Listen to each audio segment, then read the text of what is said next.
Bonjour à tous, les braves qui ont vaincu la tempête, et pas seulement la tempête, qui ont vaincu le changement d'heure. Amen. Je pense qu'on va avoir beaucoup de gens en ligne ce matin. Bonjour à tous ceux qui sont en ligne ce matin. Bienvenue à notre culte ici à Montmagny. On est content nous qui sommes ensemble ici, mais on est content pour tous ceux qui sont aussi en ligne. On a juste la tristesse de ne pas pouvoir vous saluer comme quand on est tous là en présentiel, mais on est heureux que vous soyez là ce matin. Amen. Vous avez peut-être remarqué sur l'agenda de l'Église, j'ai employé 2 nouveaux termes qui se ressemblent beaucoup, qu'il y en a qui trouvent qu'ils sont synonymes, mais qui ne sont pas du tout synonymes. Le terme qui est celui de interdénominationnel, qui est très long à lire, hein, Donald? Et on a le terme inter-église. J'ai employé ces 2 termes pour faire une différence parce que, vous savez, depuis une vingtaine d'années, les églises travaillent de plus en plus ensemble. Et puis, on a des conférences maintenant qui sont des conférences interdénominationnelles. Quand que je parle d'une conférence interdénominationnelle, je parle de conférences qui peuvent regrouper des chrétiens qui font partie de différentes catégories d'églises. Ça peut être des églises baptistes, ça peut être des églises alliancistes, ça peut être des églises des frères en Christ, ça peut être des églises qui s'appellent simplement évangéliques, ça peut être des églises pentecôtistes, des pentecôtistes affiliés comme des pentecôtistes indépendants, etc. Mais quand je donne le terme d'interdénominationnel, ça regroupe des chrétiens qui sont invités, qui soient de quelques caractéristiques d'église que ce soit. C'est le mot que je cherchais, que ce soit. Et le terme inter-église concerne des églises de notre caractéristique, c'est-à-dire des églises pentecôtistes, des églises affiliées aux assemblées de Pentecôte, plus particulièrement. Mais quand on dit qu'il y a une conférence inter-église, ça ne veut pas dire qu'on n'invite pas les gens des autres églises non plus, là. Ça veut dire que c'est principalement pour les églises de Pentecôte. Alors, on peut s'attendre, quand on va dans une conférence inter-église, d'entendre des gens qui vont parler en langue, de voir la manifestation des dons de l'Esprit. C'est moins fréquent quand c'est des conférences, mais quand on a des cultes comme le culte du Vendredi Saint qu'on va avoir bientôt, avec nos églises des Assemblées de Pentecôte à Québec, dont on invite les chrétiens aussi de toute autre église à y assister, étant donné que c'est un culte de louange et d'adoration en tant que tel, ben, on peut s'attendre vraiment à ce qu'il y ait des manifestations des dons de l'Esprit, à ce qu'il y ait du parler en langue, comme nous, on le comprend selon les Écritures. Et d'ailleurs, en ce qui concerne le parler en langue, bientôt, je vais débuter un cours qui est spécifiquement sur le don des langues, le don du parler en langue. On va parler de la nature du don. On va parler de la manifestation du don. On va parler de l'utilité du don. On va parler de tout ce que la Bible parle concernant le don des langues. Et vous savez, c'est un don qui vient du Saint-Esprit. Et Dieu nous a donné le don des langues comme il nous a donné le don de prophétie, comme il nous a donné tous les autres dons, autant le don de guérison que le don de connaissance, que le don de sagesse, etc. Et s'il nous fait grâce de ce don, c'est qu'on en a besoin comme tous les autres dons. Maintenant, on a besoin peut-être de mieux comprendre, mieux connaître ce que la Bible dit concernant le don du parler en langue pour qu'on puisse vraiment en être édifié. Et c'est le but pour lequel bientôt on va avoir une série d'études bibliques sur le don du parler en langue. Amen? Amen. J'ai juste des petites précisions que je voulais vous donner ce matin, particulièrement du fait que c'est pas moi qui prêche ce matin. Je vais prendre un petit peu de temps pour parler de autre chose que de la parole de Dieu ce matin. Ce matin, on a un prédicateur invité qui s'appelle le pasteur Benjamin Sambieni. Pasteur Benjamin est marié à Pélagie. Ils sont parents de 3 enfants, Jean Chrysostome, Louise ou Louis, qu'on dit? Louis. Et puis Priscille, qui ont respectivement 21, 18 et 10 ans. Pasteur Benjamin est un Africain du Bénin. Il a travaillé au Mali comme évangéliste. Il détient un diplôme en théologie de l'Institut biblique des Assemblées de Dieu du Bénin. Il a suivi plusieurs formations en théologie à l'Université Laval, ici à Québec, depuis 2019, dont un doctorat en théologie pratique. Je pense que c'est en cours, le doctorat, présentement. Alors, les champs de compétences théologiques du CV de Pasteur Benjamin sont vraiment très impressionnants. C'est vraiment très impressionnant. Non seulement académiquement, mais aussi en expérience de ministère en tant que tel. Alors, je vais le laisser lui-même vous parler peut-être de certaines de ses compétences que j'aurais peut-être pu ou que j'aurais peut-être dû vous mentionner à son sujet. Alors, je laisse libre de s'il veut rajouter quoi que ce soit à cette présentation. Alors, Pasteur Benjamin, c'est vraiment un honneur pour nous de vous recevoir ici à Montmagny. On peut tous l'accueillir ensemble. Pasteur. Pasteur Benjamin a bravé la tempête ce matin depuis Québec. Si tu veux t'approcher, Pasteur Benjamin.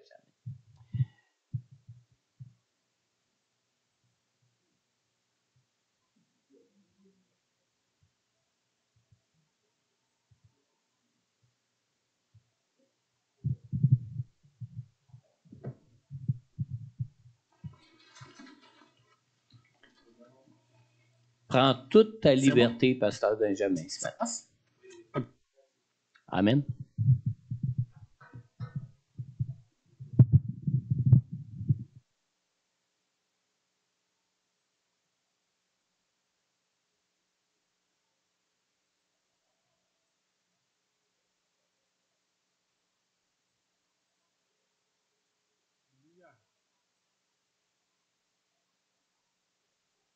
Vous m'entendez? C'est bon? Micro. Je l'ai ouvert, mais.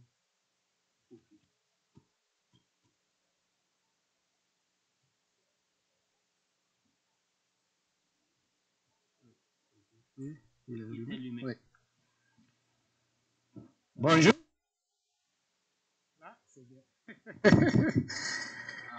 Gloire.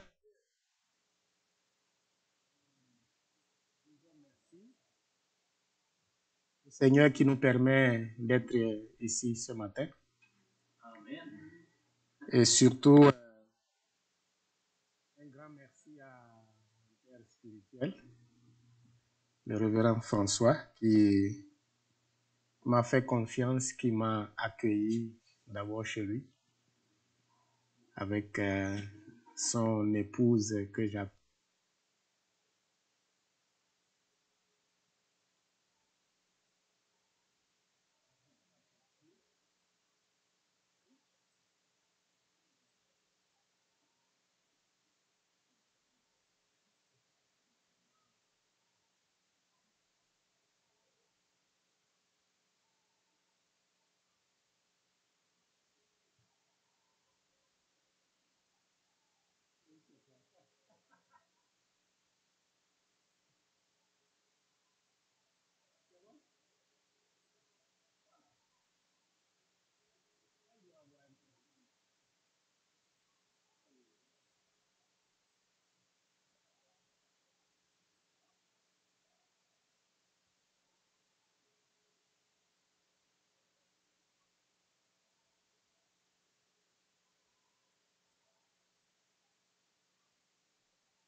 Un, deux, un, deux.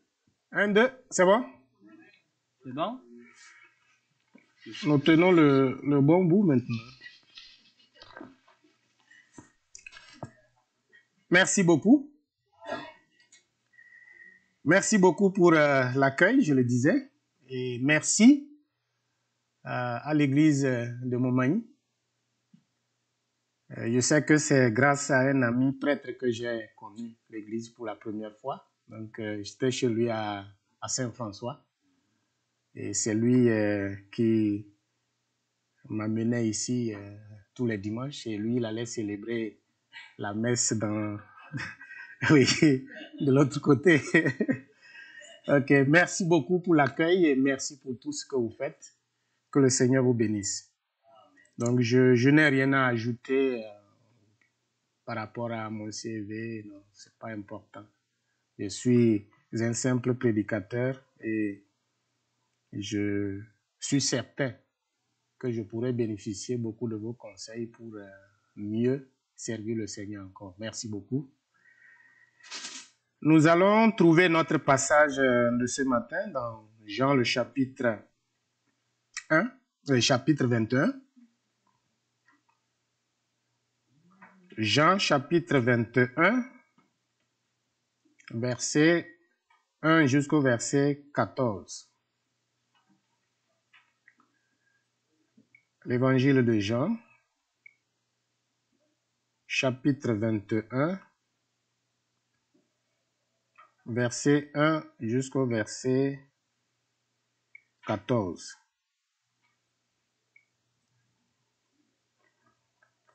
Après cela, Jésus se montra encore aux disciples sur les bords de la mer de Tibériade. Et voici de quelle manière il se montra. Simon-Pierre, Thomas appelé Didyme, Nathanaël de Cana en Galilée, les fils de Zébédée, et deux autres disciples de Jésus étaient ensemble. Simon-Pierre leur dit, « Je vais pêcher. » Ils lui dirent, « Nous allons aussi avec toi. » Ils sortirent et montèrent dans une barque, et cette nuit-là, ils ne prirent rien. Le matin étant venu, Jésus se trouvait sur le rivage, mais les disciples ne savaient pas que c'était Jésus. Jésus leur dit, « Enfants, n'avez-vous rien à manger ?» Ils lui répondirent, « Non. » Il leur dit, « Jetez le filet du côté droit de la barque et vous trouverez. » Ils le jetèrent donc, et ils ne pouvaient plus le retirer à cause de la grande quantité de poissons. Alors le disciple que Jésus aimait dit à Pierre, « C'est le Seigneur. » Et Simon-Pierre, dès qu'il eut entendu que c'était le Seigneur, mit son vêtement et sa ceinture, car il était nu, et se jeta dans la mer. Les autres disciples vinrent avec la barque, tirant le filet plein de poissons, car ils n'étaient pas éloignés de la terre, que d'environ 200 coudées. Et lorsqu'ils furent descendus à terre, ils virent là des charbons allumés, du poisson dessus, et du pain. Jésus leur dit, « Apportez des poissons que vous venez de prendre. » Simon monta dans la barque et tira à terre le filet plein de 153 grands poissons, et quoiqu'il y en eût tant, le filet ne se rompit point. Jésus leur dit, « Venez, mangez. » Et chacun des disciples n'osait lui demander, « Qui es-tu ?» sachant que c'était le Seigneur. Jésus s'approcha, prit le pain et leur en donna, il fit de même du poisson. C'était déjà la 3e fois que Jésus se montrait à ses disciples depuis qu'il était ressuscité des morts. Ce matin, j'ai intitulé le thème de mon message « Les leçons que Jésus voulait enseigner à ses disciples ». Et pour moi, à travers la lecture de la parole de Dieu, c'est Dieu qui nous parle directement.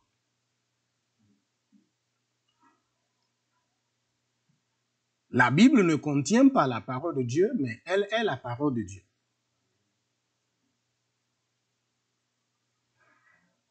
Et Jésus ne faisait rien juste pour distraire ou pour satisfaire la curiosité d'un disciple ou d'un pharisien. Tout ce qu'il posait comme acte avait pour objectif d'enseigner ou d'attirer l'attention de ceux qui l'écoutaient ou de ceux qui le suivaient sur les leçons importantes qu'il tenait à souligner dans tout ce qu'il faisait. Ici, nous voyons la caractéristique de l'évangile de Jean. Il diffère aux autres évangiles. Il apporte un élément nouveau. Par exemple, Matthieu présente Jésus comme le roi. Marc le décrit comme le serviteur au milieu de ses disciples. Et Luc va le dépeindre comme un homme parfait qui vit au sein des hommes. Mais Jean va nous révéler ici Jésus comme le Fils de Dieu qui est descendu du ciel pour sauver le monde. C'est l'objectif de Jean. Souligner cet aspect spirituel, cet aspect divin de Jésus et surtout l'importance de sa mission. C'est pourquoi Jean ne fait pas un résumé chronologique de la vie de Jésus. Mais il va faire un exposé sur sa mission. Pourquoi il est là? La raison pour laquelle il est venu, Jean va abondamment expliquer à ses auditeurs. Et c'est pourquoi au niveau des chapitres 1 et 12, vous allez trouver là que Jésus parle avec la foule. Il se donne sans compter. Il est là pour apporter une aide à l'homme, pour apporter une aide à l'humanité. Les chapitres 13 et 16, vous allez trouver dans Jean des entretiens avec ses disciples. Il parle avec eux. Il discute avec eux. Le chapitre 17 jusqu'au chapitre 21, là, nous voyons que Jean insiste sur l'intimité de Jésus avec son Père.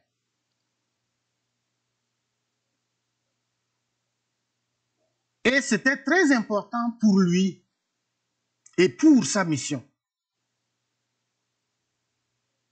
Au chapitre 20, il va raconter en première partie les apparitions de Jésus avec ses disciples. Il amorce déjà tout ce qui allait se passer au niveau du chapitre 21. Et le chapitre 21, vous allez voir, il multiplie. Pourquoi Jean insiste? Il dit, c'est pour la 3e fois que Jésus se présentait à ses disciples. Une fois, pourquoi ça n'a pas suffi? Il pouvait dire, bon, ça y est, ça va. 2e fois, 3e fois. Et là encore, plus tard, dans les épîtres, vous allez voir, Paul va encore parler de comment Jésus s'est révélé, de comment il s'est présenté aux disciples après la résurrection. Pourquoi autant de fois? Il y a une raison. Vous savez, ceux qui écoutaient Jésus apparemment avaient même cru en sa résurrection. Peut-être sauf ses disciples.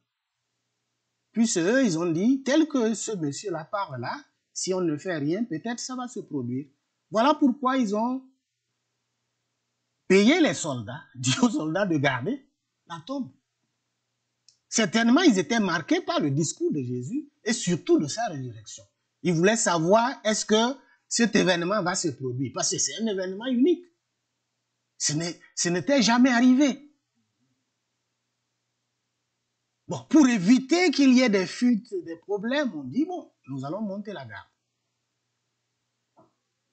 Mais la mort ne pouvait pas retenir Jésus. Il est la résurrection et la vie. C'est lui qui donne la vie. Il est la vie.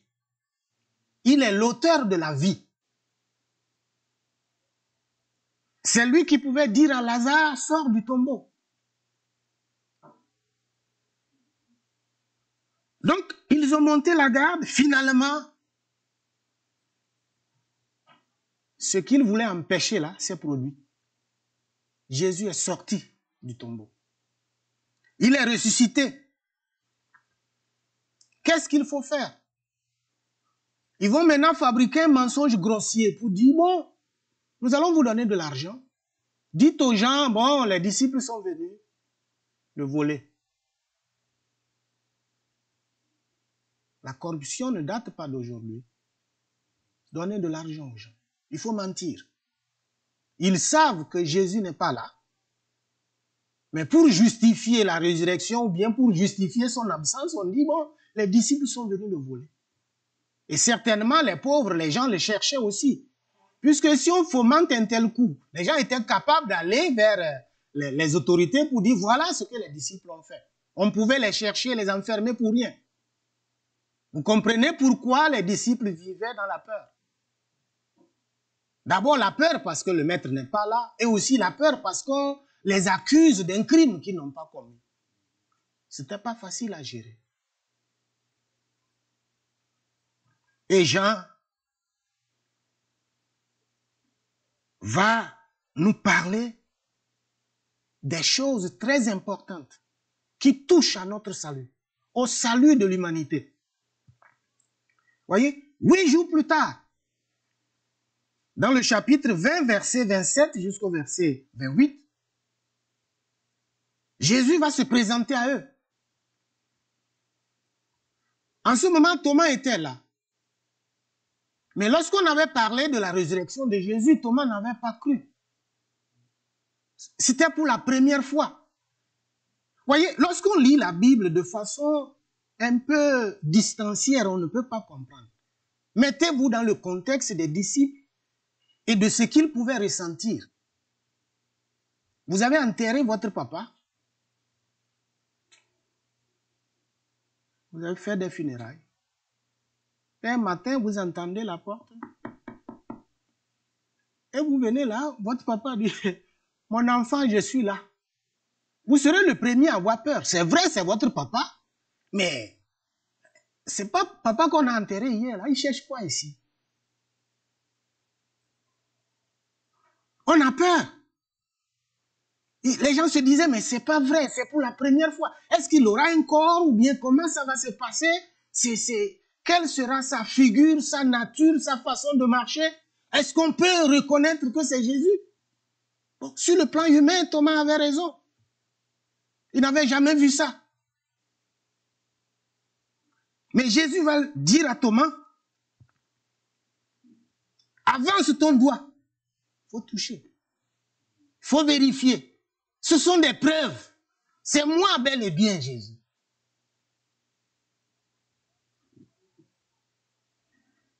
Thomas va se jeter à ses pieds. Il répondit, mon Seigneur et mon Dieu. Il a été convaincu. Jean nous dit, c'était pour la 3e fois. La première fois, vous allez trouver au niveau du chapitre 20, verset 19.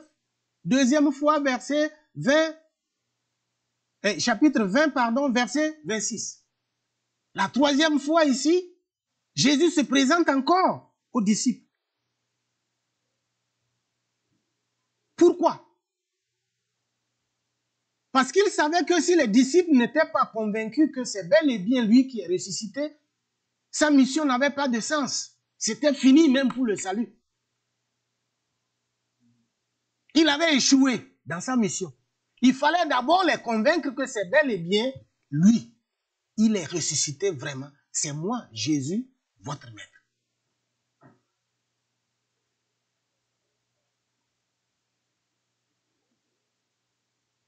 C'était vraiment important.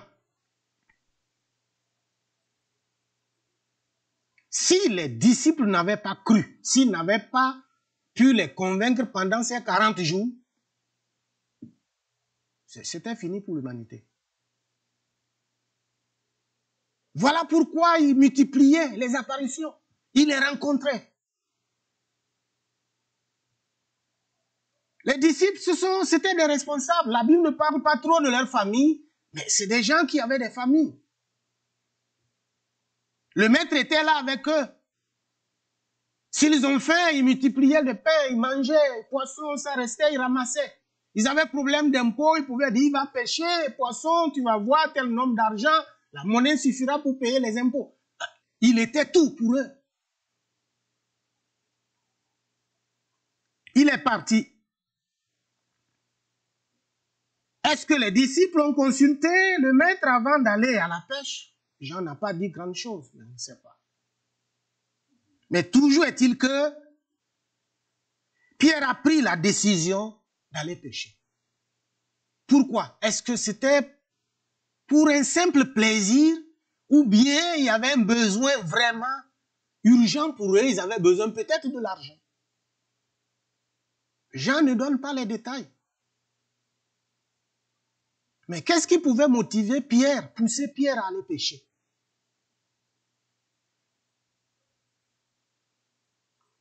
Et comme il était influent parmi les disciples, les autres ont dit, ah, si toi tu veux aller, nous allons t'accompagner. On va ensemble pêcher. Ils sont partis.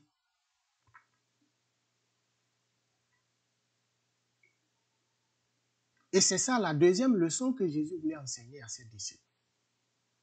La première leçon, ou le premier enseignement qu'on peut tirer, la première chose, c'était d'abord de convaincre aux disciples, de les amener à croire que c'est bel et bien lui qui est ressuscité. Deuxième leçon, Jésus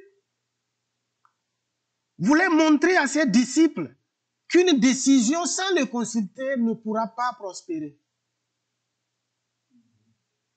Je ne suis pas certain qu'ils ont prié le matin et dit, bon, nous allons chercher la face de Dieu pour voir si le Seigneur veut qu'on aille encore pécher. Je ne suis pas certain. Pierre s'est levé comme ça et dit, bon, je vais pécher. Pour quelle raison? Jean ne donne pas de détails. Mais les autres ont dit, bon, si c'est ça, nous allons te suivre. Ça, c'est au verset 2 jusqu'au verset 3. Ils sont allés, ils ont travaillé, mais ils n'ont rien trouvé. Jésus veut leur montrer que sans lui, ils ne peuvent rien. Ils étaient compétents. Ils avaient étudié la matière. Ils savaient, Pierre pouvait dire à telle période, on peut trouver telle quantité de poissons dans telle ou telle zone. C'était leur métier. Mais ils sont allés parce qu'ils comptaient sur leur force. Ils comptaient sur leur expérience. Ils se croyaient compétents. Capables de résoudre leurs problèmes.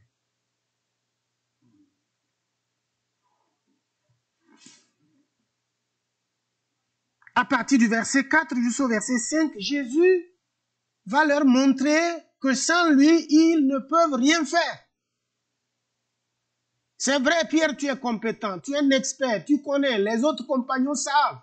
Mais ils ont travaillé toute la nuit, ils n'ont rien trouvé. Aucun poisson.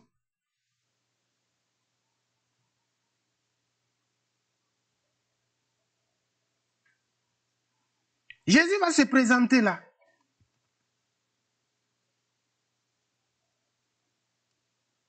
leur poser la question. Est-ce que vous avez quelque chose à manger? Je ne connais pas chez vous, mais en Afrique, un adulte ne dit jamais qu'il a faim, surtout un homme. C'est comme s'il est faible. C'est comme ça. C'est-à-dire, même s'il a faim, il ne dit jamais. On lui demande d'un coup comme ça, il dit j'ai faim. Non. Il va tenter de dire ça va. Ça peut aller, même s'il a faim. Mais ici, les disciples avouent à un inconnu comme ça. On a faim, on n'a rien mangé. C'était sérieux.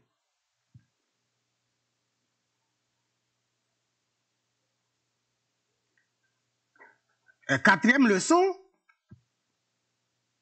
Vous voyez, Jésus va orienter les disciples. Oui, vous avez faim. Est-ce que vous avez attrapé du poisson? Ils ont dit non. Il dit, jetez du côté droit de votre barque, vous allez trouver du poisson. Il ne connaît pas seulement leur problème, mais il trouve une solution au problème.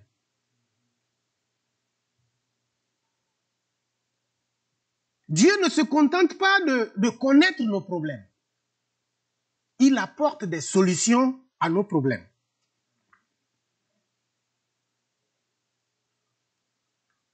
Et c'est ce que nous voyons au niveau du verset 5 jusqu'au verset 6. Et là, nous voyons la quatrième leçon. Aucune situation n'est trop difficile pour lui. Aucune situation.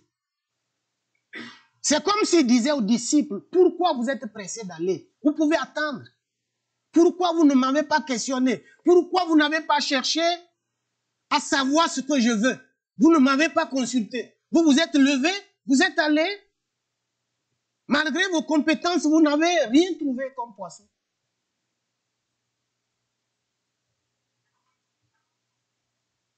C'était vraiment sérieux. Cinquième leçon, toujours à ce niveau, au niveau du verset 6. Jésus voulait leur faire comprendre que leur réussite ne dépendait pas de leurs compétences. Ce n'est pas parce qu'ils étaient compétents qu'ils allaient forcément réussir. Non.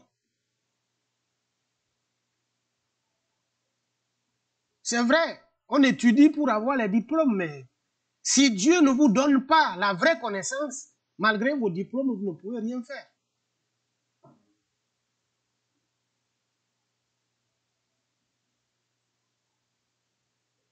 Ils ont compté sur leurs compétences, mais ils ont échoué, malgré l'expérience.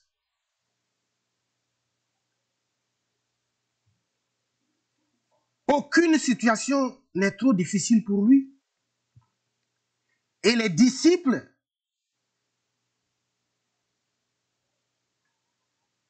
devaient savoir que Jésus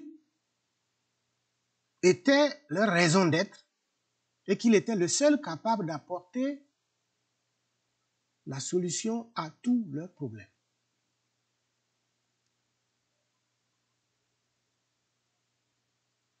Souvent, c'est le cas, peut-être. Vous voyez, on a de l'argent, on a souscrit aux assurances et tout. Quand on est malade, on pense en premier ou quoi? Au médecin. On ne dit même pas, je vais prier pour que le Seigneur me guérisse. On appelle, puisqu'on sait déjà qu'on a déjà cotisé, la prière, on ne pense même pas à ça. On appelle le médecin. On va là-bas. Mais c'est quand même bon de consulter Dieu en toutes choses. Même si on a tout derrière, Seigneur, je ne me sens pas bien, c'est pas ce qui se passe, guéris-moi. Si ça persiste, oui. Il peut utiliser les médecins pour accomplir certaines choses. Mais tout de suite, lorsqu'on a les moyens, on a pris toutes les dispositions, lorsqu'on a un problème, souvent on a tendance à oublier un peu, à mettre Dieu de côté. Et on fait face à nos problèmes. C'est après l'échec maintenant, on se souvient, ah, je crois Dieu est là. Maintenant, je m'en vais vers lui. Il pourra faire quelque chose pour moi. Non. Que le Seigneur nous donne la force de marcher toujours dans cette confiance-là et de le consulter en toutes choses. Sixième leçon. Jésus voulait montrer à ses disciples que non seulement il connaît leurs problèmes, mais il sait comment apporter une solution. Il dit, jetez le filet. Vous allez trouver du poisson. Il n'a pas dit, vous allez essayer de voir. Il dit, il y en a là-bas. Jetez là-bas. Mais ce qui est curieux ici, Pierre n'a pas discuté. Mais lorsque vous lisez, son appel même est lié à ça, à la pêche. La première fois que Jésus l'avait appelé, il était dans sa barque en train, il avait discuté beaucoup. Il dit non, moi j'ai tenté tout ça là. Mais ici, il était tellement fatigué, il n'a même pas cherché à demander, mais pourquoi tu me dis ça? Tout de suite, il a jeté.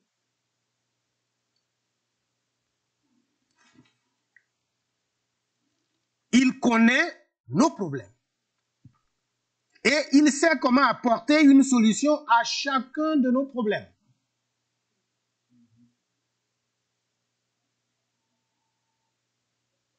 Septième leçon, ils ont pris tellement une grande quantité de poissons qu'une seule personne ne pouvait pas travailler pour amener ces poissons-là. Il fallait un travail d'équipe, la collaboration. Ils étaient obligés de travailler ensemble. Si c'était une seule personne, il aurait pu dire, bon, voilà, j'ai été sage ou bien j'ai les gros bras. Mais si c'est un travail d'équipe, la réussite, elle est commune. Et puisque ce n'est pas un individu qui a fait prospérer la chose, on donne gloire à Dieu. Et au sein de l'Église, ça doit être comme ça. C'est un travail d'équipe. C'est notre mission à nous tous. C'est notre responsabilité. Chacun doit se sentir concerné par tout ce qui se passe au sein de l'Église. Le développement de l'Église ne dépend pas seulement du pasteur, de la femme du pasteur, des diacres ou les responsables des comités, non. C'est un travail d'ensemble. C'est un travail d'équipe. Donc, Jésus fera tout pour leur enseigner cela. L'importance du travail en équipe. Au verset 9, Jésus va attirer leur attention sur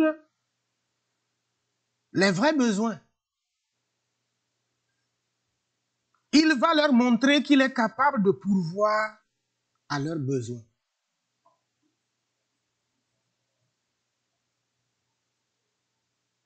Jean n'a pas expliqué l'origine du poisson ni du feu. Il dit, les disciples sont sortis, ils ont vu déjà. Jésus, c'est un bon cuisinier. Amen. Il avait déjà préparé. Un bon cuisinier. Poisson braisé. Dis, venez. S'il n'avait pas fait ça et il comptait trop sur le poisson, là, ils peuvent dire, bon, de toutes les façons, le maître n'avait pas. Nous, on l'a aidé à nous nourrir. Mais le maître va leur prouver que lui, il est là. Il peut toujours pourvoir aux besoins. Il n'avait pas besoin d'aller pêcher pour en avoir à manger. Il avait déjà tout préparé. Nous pouvons toujours compter sur Dieu. Faisons confiance au Seigneur. Accrochons-nous à lui. C'est vrai, les nouvelles ne sont pas bonnes dans le monde. Beaucoup de crises, beaucoup de souffrances. Mais nous ne devons pas perdre espoir. Nous devons savoir que Dieu contrôle la situation et que rien ne pourra se passer sans sa permission.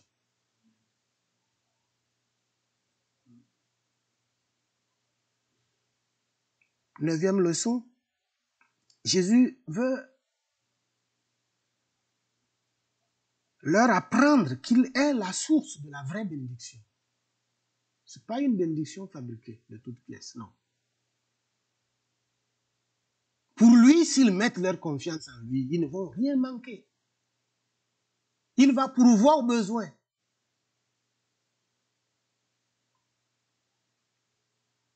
Il est la source de la vraie bénédiction.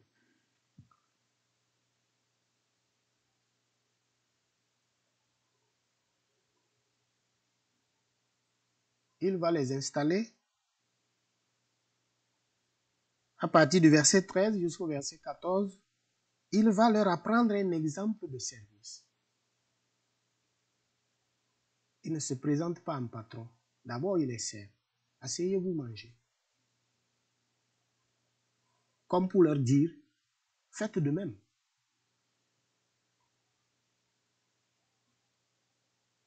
Dans le monde, les grands sont servis. Ils sont là assis et on les sert. Mais Jésus, lui, va renverser la situation. C'est lui le grand, mais c'est lui qui sert le petit. Et c'est pourquoi les disciples étaient toujours étonnés de la façon dont Jésus parlait de la grandeur. Ils ne comprenaient pas. Il dit, celui qui veut être le plus grand, qu'il soit votre esclave. Qui va vouloir être grand en ce moment? Personne. Il dit, celui qui veut être grand, qui veut être esclave? Nous voulons tous être des maîtres. Mais Jésus nous a présenté un exemple à suivre. L'humilité.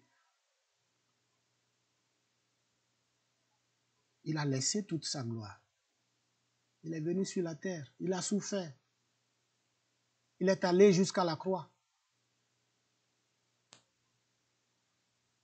Et au cours de ce mois, on va entendre parler beaucoup de sa souffrance. Il va se laisser tuer volontairement. Il a payé le prix pour nous. Et c'est pourquoi il tenait pendant ces 40 jours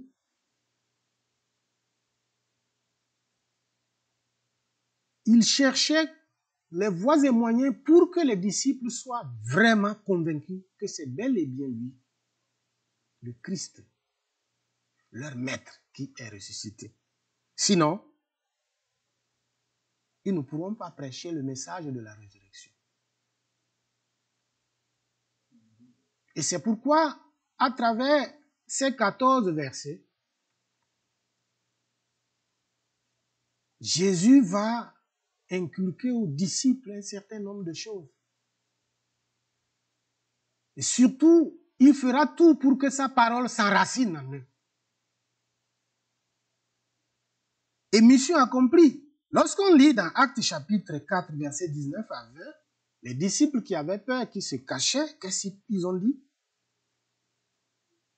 Jugez s'il est juste devant Dieu de vous obéir plutôt qu'à Dieu. Car nous ne pouvons pas ne pas parler de ce que nous avons vu et entendu. Ils ont dit non, ça, c'est impossible maintenant. On est prêt, on peut même mourir, mais on ne va jamais cesser de parler de ça. Là, Jésus pouvait partir et il est parti. Il sait qu'il avait déjà tout mis en œuvre pour que ce petit noyau-là puisse non seulement tenir bon dans la foi, mais aussi prêcher l'évangile. Accepter mourir, accepter sacrifier leur temps, leur vie, leur bonheur pour la cause de Jésus. Et c'est ce qui s'est passé. Et l'évangile est venu jusqu'à nous. Ces leçons ne sont pas seulement les leçons de Jésus. Les disciples de Jésus aujourd'hui, c'est qui? C'est vous, c'est moi, c'est nous. Nous devons être aussi convaincus de la même façon que les premiers disciples. Que nous ne prêchons pas quelque chose qu'on a annoncé dans les journaux ou bien une légende, non. C'est la vérité. Jésus est le Fils de Dieu. Il est mort pour nos péchés. Il est ressuscité. Il est assis à la droite du Père. Il revient bientôt. Il faut que l'évangile soit prêché dans sa simplicité. Que Dieu nous donne la force. Non seulement de garder la foi, mais aussi de partager cette bonne nouvelle autour de nous. Pour que ceux qui ne connaissent pas encore le Seigneur parviennent à sa connaissance. Chers frères et sœurs en Christ, il faut savoir que toute décision sans consulter Dieu sera vouée à l'échec. Ne commettons pas la même erreur que les disciples. À travers ces versets, Jésus veut nous montrer ce matin qu'on ne peut rien faire sans lui et qu'on ne pourra pas réussir sans lui. Il veut nous faire comprendre que même si on est compétent, nous devons toujours l'associer dans tout ce que nous faisons pour qu'il puisse encore nous rendre plus compétents, plus efficaces. Il veut nous montrer que non seulement il connaît nos problèmes, mais il peut aussi apporter des solutions. Nous pouvons lui faire confiance. On peut compter sur lui en toutes choses. Il nous encourage à travailler en équipe, partager nos fardeaux. Il peut et il pourvoit à nos besoins.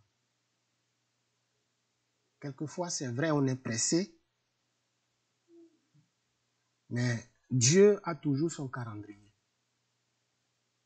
Et si on le suit et on le respecte, nous serons toujours gagnants. Il va toujours nous donner la victoire. Sachez que c'est Dieu qui est la source de la vraie bénédiction. Même si les temps sont difficiles, ne perdez jamais espoir. Des fois, on fait face aux problèmes, aux dangers, aux difficultés. Et quelquefois, on se dit, mais comment je pourrais m'en sortir avec tant de situations difficiles à gérer? Mais si vous gardez confiance, si vous vous accrochez au Seigneur, à la fin, qu'est-ce qui se passe? C'est un grand témoignage que vous rendez. Dieu m'a fait ci, Dieu m'a fait ça. Mais au moment où Dieu n'avait pas fait, on n'était pas content.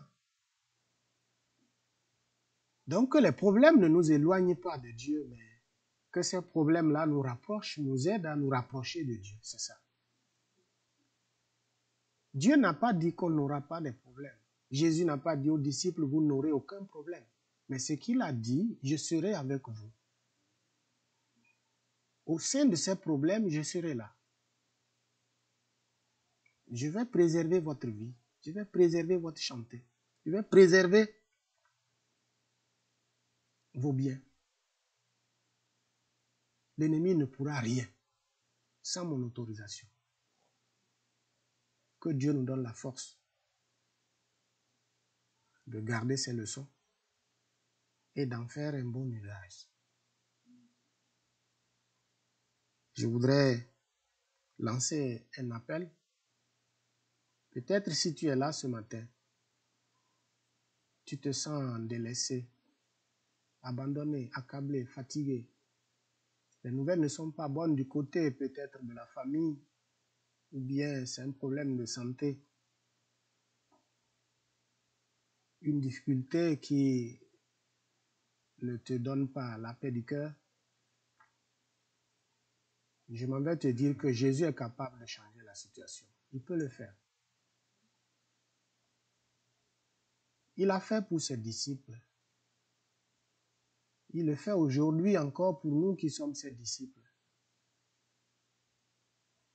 Donc, je vais vous inviter à avancer si vous voulez que le révérend François prie pour vous. Il va aussi prier pour que le Seigneur nous aide à mettre en pratique ces conseils que nous venons d'écouter.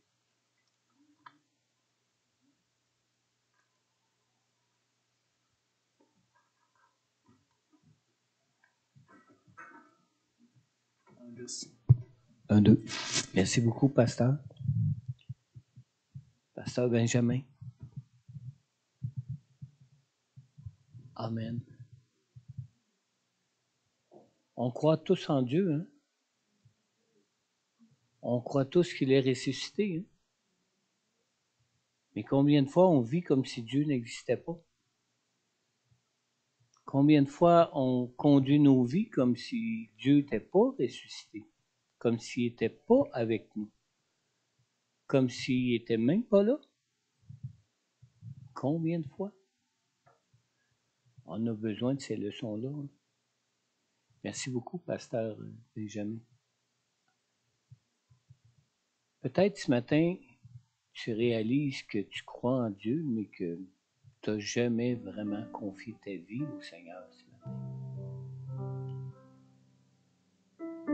C'est pas compliqué. Tu crois que Jésus est Dieu. Tu crois que Jésus est ressuscité.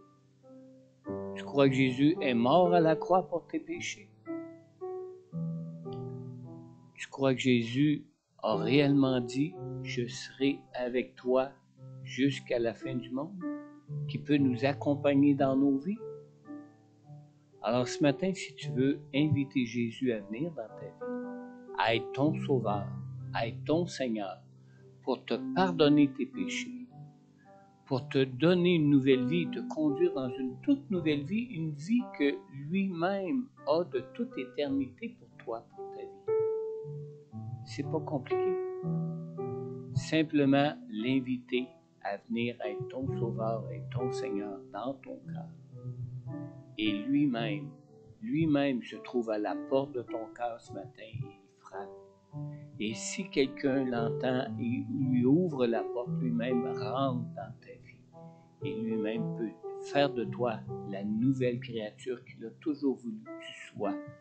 La créature qui, lui, avait en plan pour ta vie, pour toi, pour maintenant comme pour la vie éternelle. Alors ce matin, si tu reconnais que tu es un pécheur, si tu reconnais que toute ta vie jusqu'à aujourd'hui, tu as vécu comme si Dieu n'existait pas, même si tu croyais qu'il existait,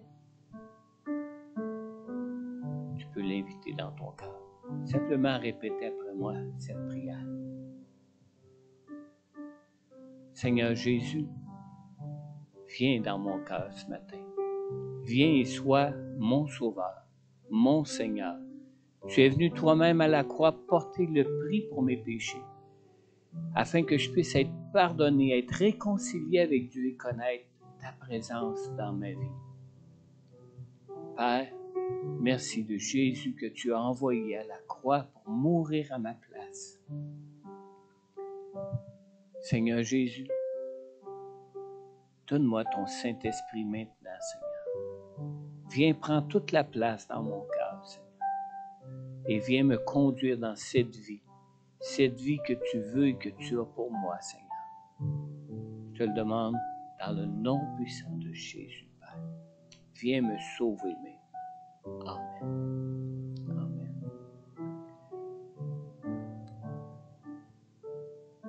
Myriam va nous conduire dans un dernier chant de louange et d'adoration. Je vais vous inviter à vous lever. On va se lever ensemble. Si quelqu'un ce matin se sent peut-être loin de Dieu ou sent peut-être qu'il conduit la plupart du temps sa vie comme si Dieu n'existait pas, juste avancer ce matin, j'aimerais prier pour toi. Peut-être tu as des requêtes particulières aussi pour ta vie ce matin, ou ce que tu aimerais voir Dieu vraiment agir dans ta vie. Comme on l'a vu dans cette histoire, Dieu il est prêt à agir dans ta vie. Il est prêt, puis il veut t'emmener vraiment la vie en abondance. Il veut te combler dans tout ce que tu peux avoir besoin dans ta vie, comme il a comblé ses disciples qui étaient tout simplement retournés à la pêche, qui avaient tout simplement oublié les 3 années qu'ils avaient passées avec leur maître. Puis bon, Jésus est parti, on est seul, je m'en retourne à la pêche. Ils retournent à leur métier. Mais le Seigneur, il est là, il veut être là même au milieu de tes activités de chaque jour. Il est là, il veut être là même au milieu de ton travail, au milieu de tes heures de repos, au milieu de tous tes projets de vie, toutes tes activités de vie. Le Seigneur, il est là pour toi. Alors, si quelqu'un voudrait s'avancer, avancez-vous pour lui confier quoi que ce soit de vos vies. Le Seigneur, il est là, il connaît ton besoin et il y a une solution à chaque chose. Amen. Amen. Myriam. C'est l'air. C'est l'air que je respire. C'est l'air que je respire. Ta sainte présence habite en moi.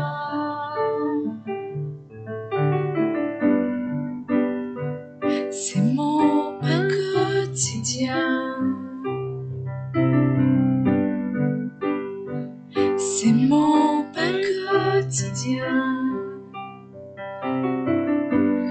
Ta sainte parole qui vit en moi. Et je suis désespérée sans toi, sans toi. Et je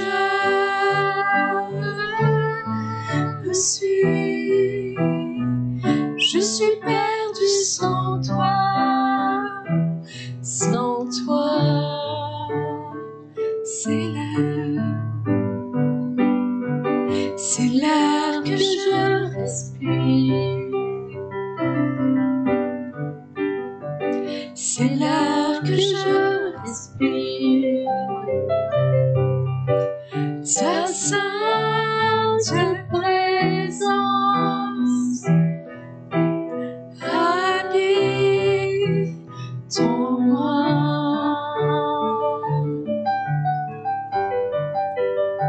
C'est mon pain quotidien. C'est mon pain quotidien. Ta sainte parole qui vit en moi. Et je suis désespérée sans toi, sans toi. Et je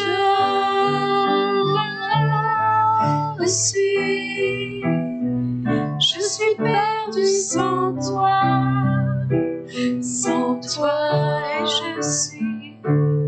Et je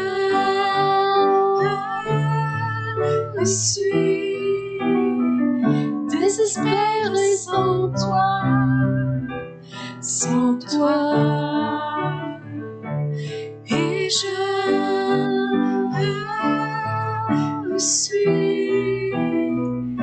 suis perdue sans toi, sans toi.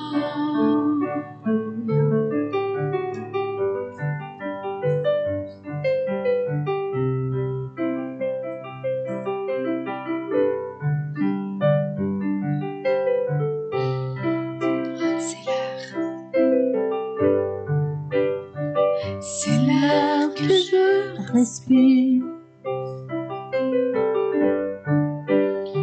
C'est l'air que je respire. Ta sainte présence habite en moi. C'est mon pain quotidien. C'est mon pain quotidien.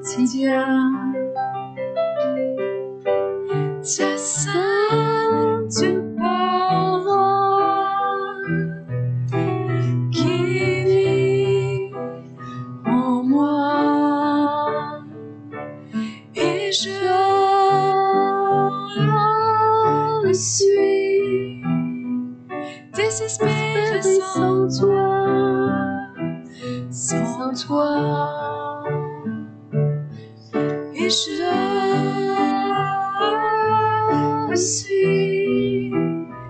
je suis perdu sans toi, sans toi je suis, et je suis désespéré sans toi, sans toi, et je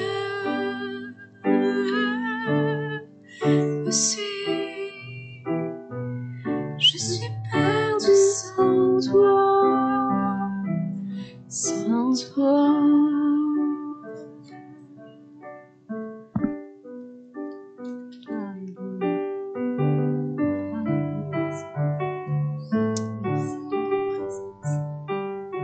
Merci de ta parole, Jésus. Merci, Jésus. Mon âme a soif de toi. Mon Dieu, mon Père, mon roi, mon être entier soupire après toi. Garde ton cœur de pain, la source qui désaltère, rafraîchis mon âme de toi, mon âme a soif. Mon âme a soif de toi, mon Dieu, mon Père, mon roi, mon être entier soupire après toi. Garde ton cœur de pain, la source qui désaltère, rafraîchis mon âme de toi. Viens inonder mon cœur, viens inonder mon âme, viens inonder mon être entier, Seigneur. Viens inonder mon cœur, viens inonder mon âme, viens inonder mon être entier, mon âme a soif de toi, mon Dieu, mon Père, mon roi, mon être entier soupire après toi. Garde ton cœur de pain, la source qui désaltère, rafraîchis mon âme de toi. Viens inonder mon cœur, viens inonder mon âme, viens inonder mon être entier, viens inonder mon cœur, viens inonder mon âme, viens inonder mon être entier,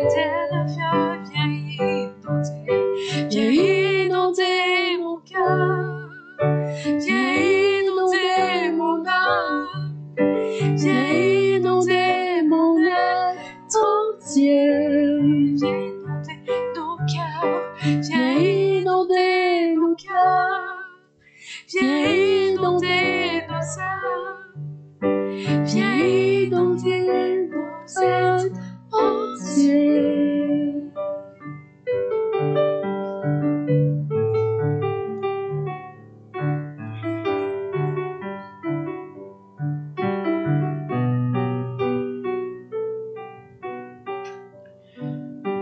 Seigneur, merci d'être le Dieu que tu es, Seigneur. Le Dieu qui est vivant, le Dieu qui est tout-puissant, le Dieu qui est ressuscité, Seigneur. Seigneur, tu nous dis dans ta parole que celui qui croirait en toi, que des fleuves d'eau vive couleraient à travers lui, Seigneur. Seigneur, on te demande d'être rempli de ces eaux vives, rempli de ton Saint-Esprit, Seigneur Dieu. Que ta résurrection soit pour nous, Seigneur Dieu, vraiment constante à notre esprit, que tu es là, que tu es vivant, que tu es puissant pour nous conduire, pour nous diriger, Seigneur Dieu, et pour nous donner, Seigneur Dieu, cette force, Seigneur, de nous rendre même participants de ta nature par ton Saint-Esprit, Seigneur. Viens dans ta grâce, Seigneur. Conduis-nous dans cette vie, Seigneur Dieu, dans cette vie, Seigneur Dieu, où ce que tu nous prépares pour cette vie éternelle, dans cette vie où ce que tu veux nous utiliser pleinement, Seigneur Dieu, pour être des témoins que tu es un Dieu qui est vivant, un Dieu qui est vrai et un Dieu qui intervient dans ce monde pour nous combler en toutes choses et nous combler de sa présence pour la vie éternelle, Seigneur. Seigneur, merci de ton esprit. Viens inonder nos cœurs, Seigneur. Viens inonder nos âmes, Seigneur Dieu. Viens nous inonder de ta présence, Seigneur. Remplis-nous de ton esprit. Dans le nom de Jésus, Père, on te demande maintenant, Seigneur. Amen. Amen. Dieu vous bénisse. À la semaine prochaine, avec le beau temps, j'espère. Hein? Amen. Merci, Pasteur Benjamin. On apprécie beaucoup. Bon dimanche. Soyez prudents, ceux qui s'en vont au loin. Je pense qu'il n'y en a pas qui s'en vont très loin ce matin, mais prenez le temps de vous reposer pour récupérer l'heure de sommeil qu'on a perdu aussi. Amen. Dieu vous bénisse. Merci, Myriam.